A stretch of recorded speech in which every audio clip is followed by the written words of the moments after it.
Et Corbac, et ouais, il a neigé cette nuit, et puis ça a pas arrêté de neiger toute la matinée. Bon, sauf que là, vu que ça s'est un peu réchauffé, il y a des chances que. Enfin, là, c'est en train de fondre, hein.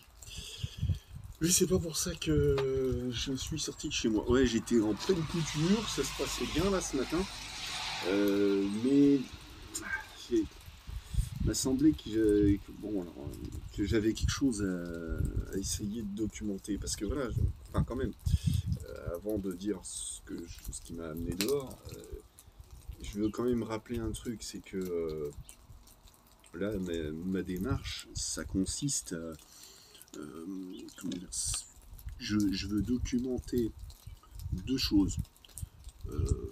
Mes réflexions dans tous les domaines que j'explore, voilà, mes domaines de réflexion, mais et puis aussi mon état psychologique, parce que il me semblait intéressant de documenter ça aussi, pour remettre dans un contexte particulier les choses que je peux dire, et voilà, essayer de mieux que ça puisse donner matière à mieux comprendre ce que j'essaye plus ou moins maladroitement d'exprimer. Donc voilà, ça c'est remis en contexte, redit, parce que je l'avais déjà plus ou moins explicité, mais voilà, de façon plus ou moins compréhensible. Alors malheureusement, c'est comme un peu toujours, j'ai l'impression que j'avais des idées qui me venaient en tête depuis ce matin, et le temps de finalement me décider à sortir, j'ai l'impression que l'instant est toujours déjà trop, enfin que c'était déjà trop tard, que l'instant est passé. Bon, je vais quand même essayer de formuler la chose. J'avais parlé, je sais plus, il n'y a pas très longtemps, il y a quelques semaines de ça, j'avais parlé d'horloge biologique, pour ceux qui se souviennent.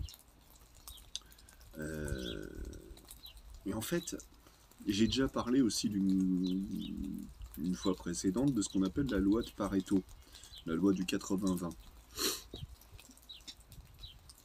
En fait, je sais pas, je sais pas trop comment formuler le truc, mais il me semble que dans nos comportements sociaux, il y a vraiment quelque chose à comprendre par rapport à ça. Que dans nos comportements individuels, mais collectifs. Dans le fait de... vous savez, il y a une chaîne que j'aime beaucoup, je vous parle souvent de mes goûts en matière de chaîne YouTube. Moi, je vous ai dit que j'aimais bien la science, la vulgarisation de tous les domaines de la science, plus ou moins. Ouais, quand même, plus ou moins tous.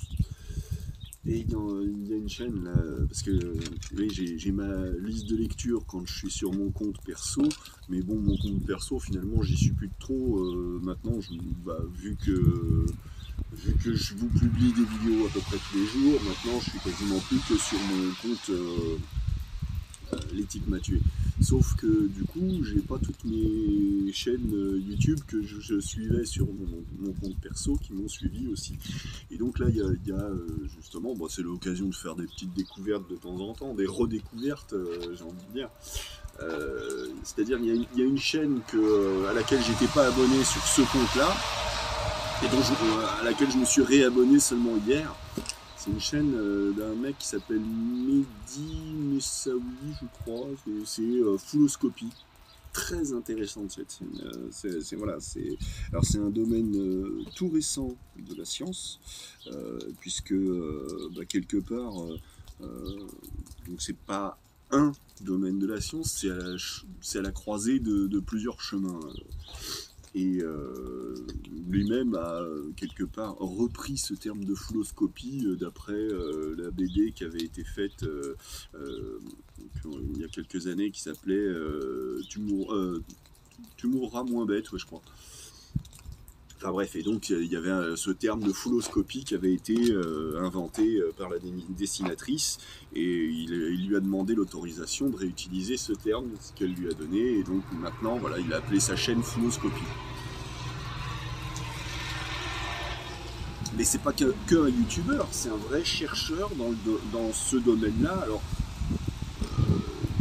voilà, justement, bon, comme je disais, c'est pas un domaine qui porte un nom en particulier, alors peut-être que ça finira par s'appeler la fouloscopie, j'en sais rien, bon, c'est pas le sujet. Euh, non, là, le sujet, c'est encore une fois, donc je parlais de cette histoire de la loi de Pareto, là, les 80-20, de ces histoires d'horloge biologique. Alors, je reviens un petit peu sur ces histoires d'horloge biologique. Bon, j'ai pas pris le temps de me redocumenter sur le sujet pour me remettre des mots dessus. Ah bon, oui, voilà, ça m'inspire un autre sujet dont il faudrait que je parle. Bon, peu importe. Je vais essayer de continuer sur mon idée. Euh, cette histoire d'horloge biologique, ce que j'essayais d'expliquer l'autre fois, c'est que, en fait, dans nos cellules, l'horloge biologique, elle est gérée de telle façon, enfin de cette façon. Enfin, à peu près, hein, je vous le refais à ma sauce. Il y a la production d'une, je ne sais pas si je me trompe en disant ça, d'une hormone, on va dire, d'une molécule chimique, pour être plus basique, plus général, d'une molécule chimique qui donc augmente au fur et à mesure des heures, mais au fur et à mesure que sa production augmente, elle inhibe la production d'une autre qui est antagoniste et qui va provoquer un effet inverse. Donc l'une va provoquer un certain effet, par exemple éveiller l'organisme, éveiller la consommation d'énergie des cellules, et puis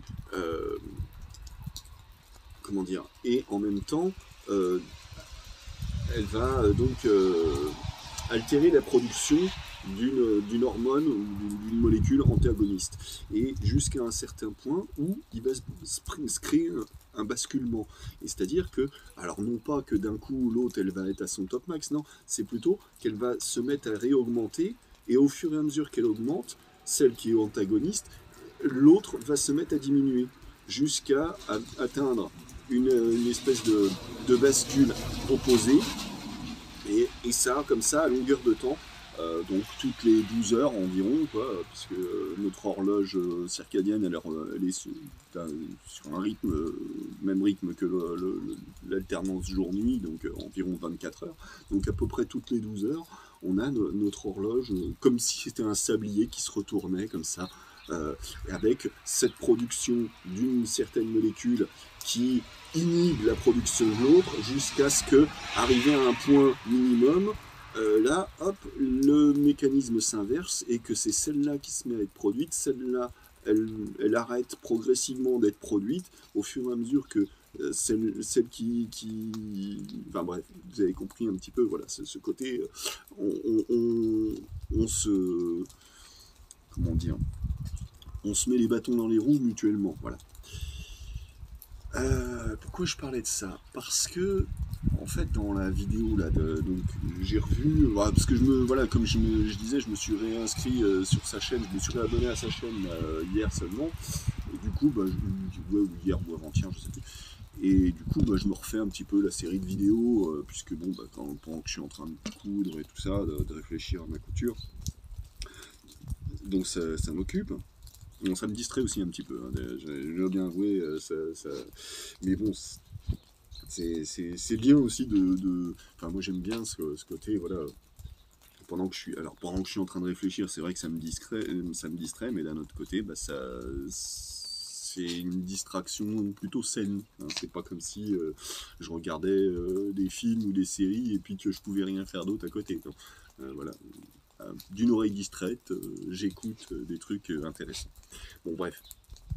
Et donc, une de ces vidéos que j'ai revues là, ce matin, pour le coup, parlait là des publications scientifiques. Alors, je crois que c'était dans une de ces vidéos aussi où il parlait des comportements d'exploration.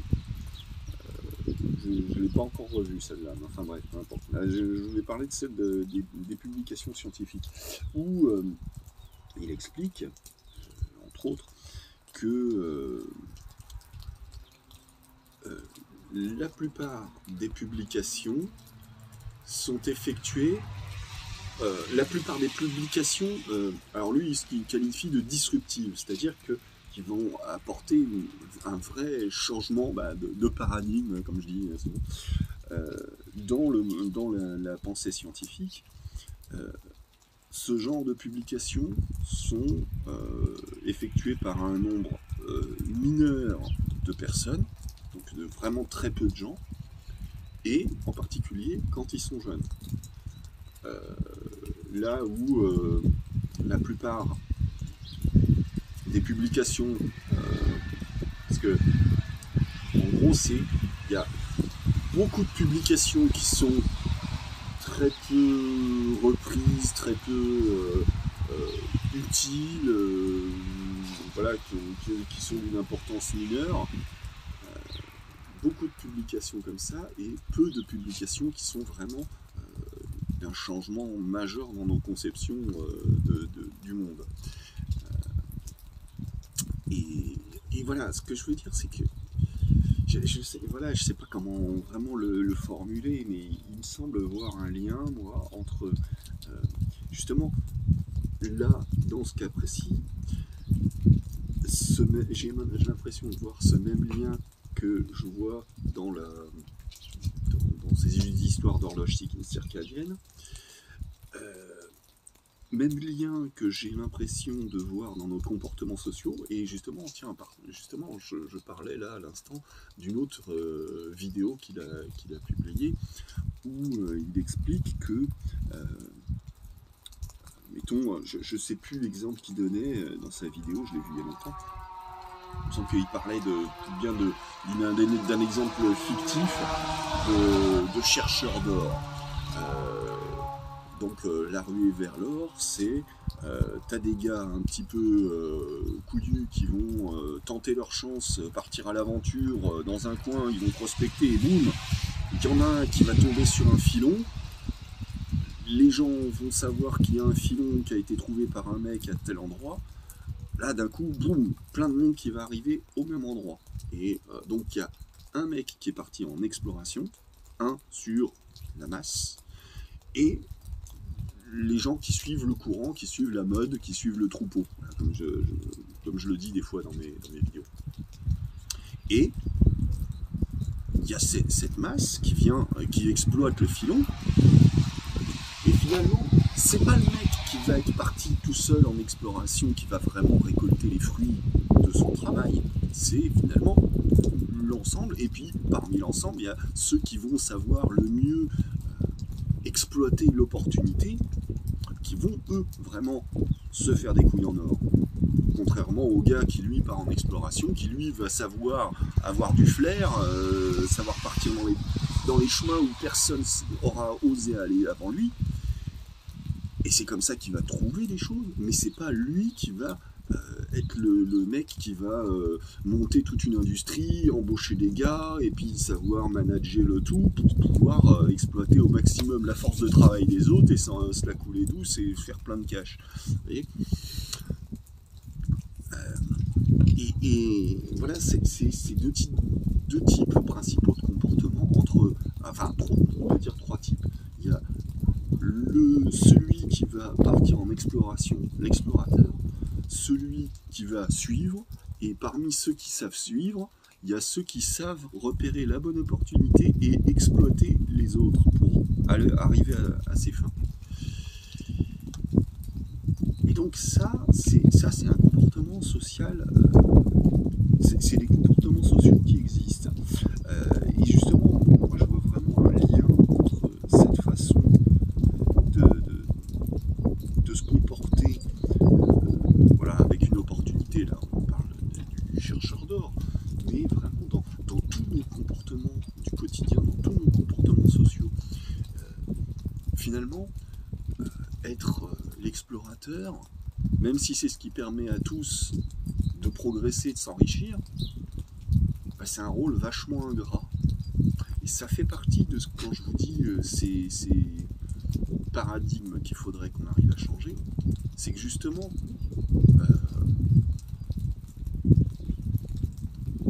à moins que vraiment on considère que oui, on est juste des animaux comme les autres, on n'en a rien à foutre, c'est chacun pour ma gueule et puis Dieu pour les autres. si vraiment, en tant qu'espèce, en tant qu'humanité, on se prétend, on se pense supérieur à simplement l'animal, hein, comme mon prof de philo me l'a appris au lycée, bah justement, il me semble euh, que l'explorateur,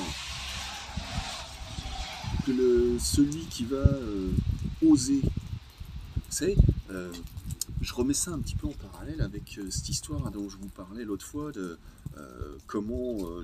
est-ce qu'on peut se permettre ou non de se foutre de la gueule des complotistes, et que je disais que ben non, justement parce que même si 9 fois sur 10 ils se trompent, ben, il y a quand même des vérités dans tout ça qui peuvent se cacher.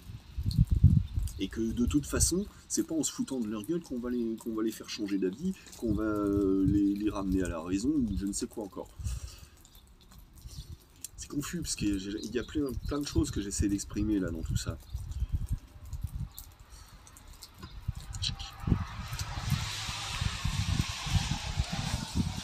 Ah, c'est pour ça, moi je vous dis, voilà, je vous expose un petit peu mes grandes idées, et puis on verra bien où ça mène au bout d'un moment. Peut-être que parce que tout n'est pas bon, tout n'est pas à garder peut-être, mais voilà, c'est un travail documentaire là ce que je fais un petit peu, hein. C'est un travail documentaire sur moi-même, mais aussi quelque part une expérience sociale sur la façon dont vous allez percevoir ce que je dis, dont vous allez la façon dont vous allez que vous aurez de réagir à ça. Est-ce que je continue? Parce que, bon, alors, je vais changer de sujet parce que ça me vient à l'esprit maintenant et je voudrais pas rater le coche. Je vais essayer de voir ce que j'arrive à en tirer. Ça fait déjà un moment que je voulais en parler. Bon, j'ai certainement oublié des trucs à dire sur ce que je disais précédemment, mais tant pis, j'y reviendrai. Non, par contre, là tout de suite, je voulais parler d'un aspect qui m'est propre. Alors peut-être que d'autres le ressentent pareil, je ne sais rien, on me dirait. J'ai parlé d'empathie. Il se trouve que j'ai parlé récemment là, dans une vidéo du fait que j'ai connu quelqu'un qui a eu une opération au cerveau très grave et qui a été grandement diminué intellectuellement suite à ça.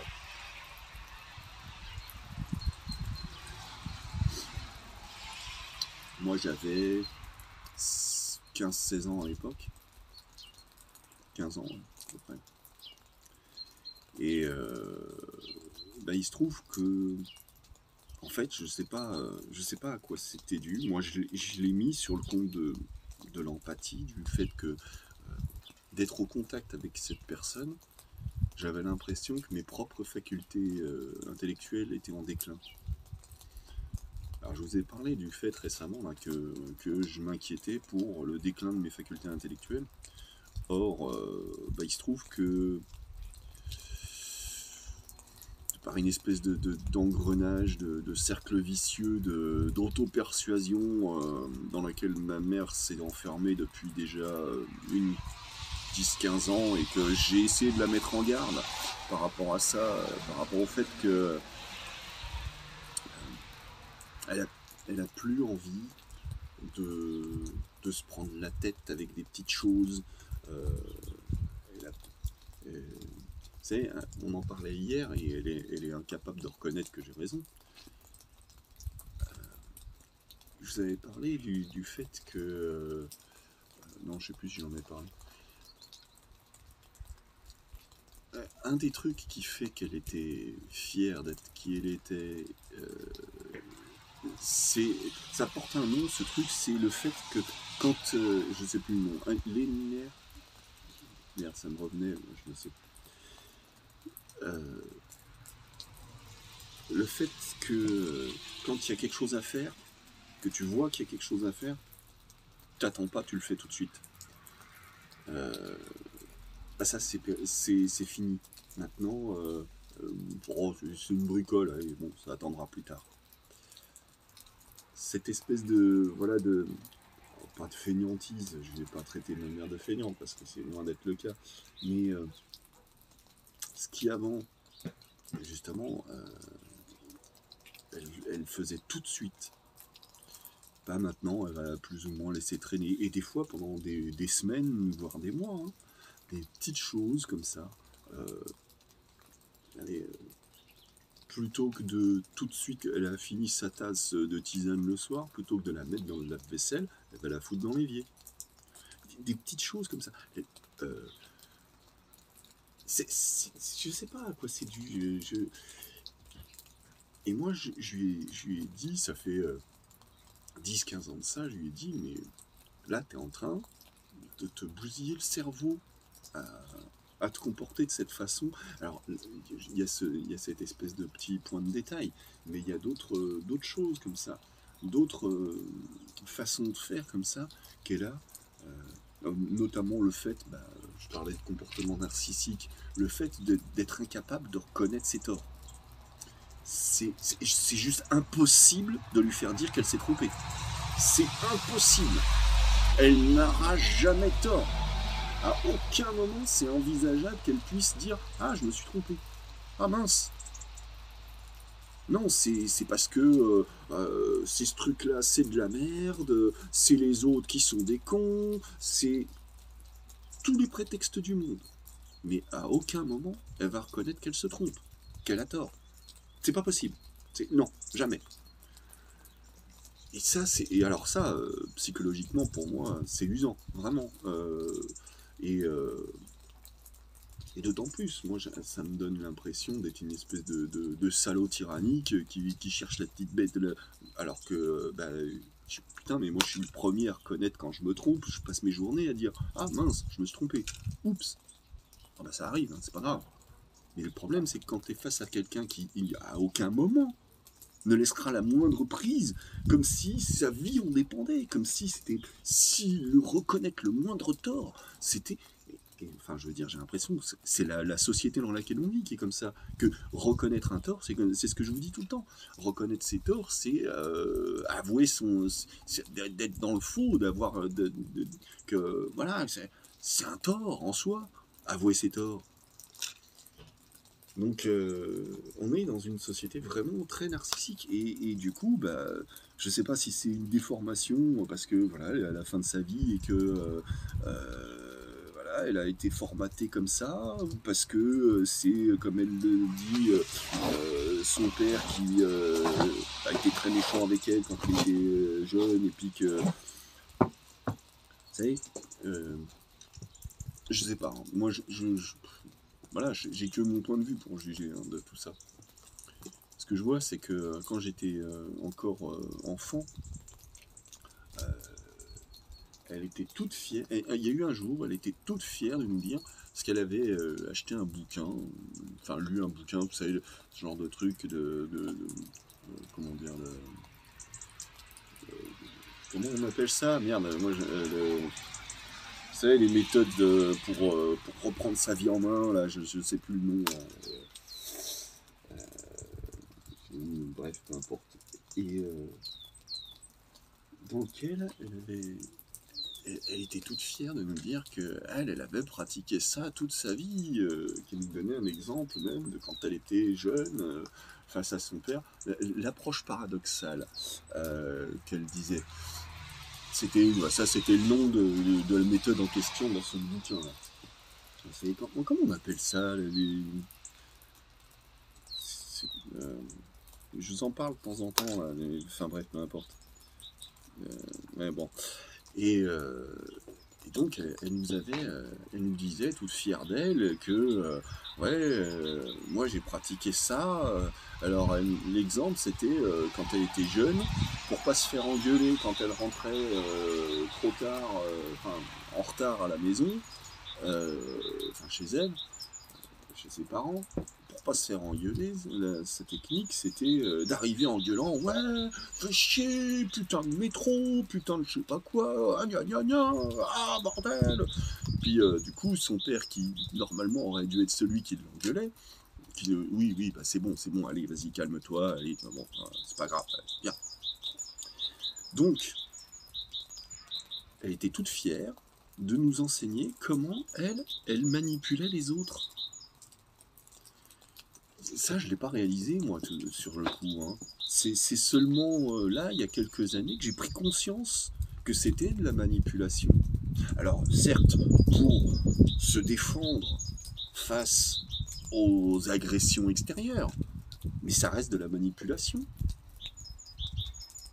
Moi, j'ai un problème avec ça. J'ai un problème, moi, avec ça.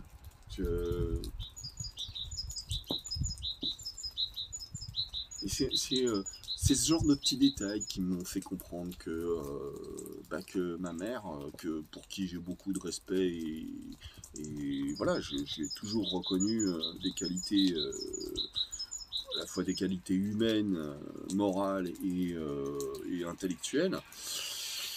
Bah, quand elle me montre ce genre d'aspect de sa personne, et que quand j'essaye en plus de lui expliquer que finalement elle essaye de me retourner le truc comme si c'était moi le méchant de l'histoire, le salaud je peux rien dire et machin, comme elle me l'a encore sorti ce matin, ça, je peux rien dire, parce qu'elle était en train de me casser les pieds, parce qu'elle voulait tout de suite que je lui fasse un truc pour elle, alors que bah, j'étais occupé, machin, mais bah non, enfin voilà, genre de petits détails du quotidien comme ça.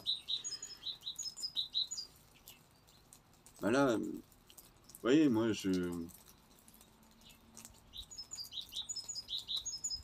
c'est vrai que je me sens un peu pris au piège, que ce soit par elle, que ce soit par d'autres aspects de la société, des gens qui auraient dû avoir une bonne influence sur moi, comme mes profs, et qui m'ont un peu marché sur la gueule, comme mes amis. J'ai déjà parlé d'une de mes amies, qui sont enculées. C'était un appel de... Vous savez, ces emmerdeurs téléphoniques. Oui, bonjour, pour faire des économies d'énergie. C'est ça. Enfin bref, bon, j'ai été interrompu par Lotus Interruptus. Bon, je vais m'arrêter là, mais bon, c'est des sujets qu'il faudra que je réaborde de toute façon. Je vais m'arrêter là. Allez, ciao les gens.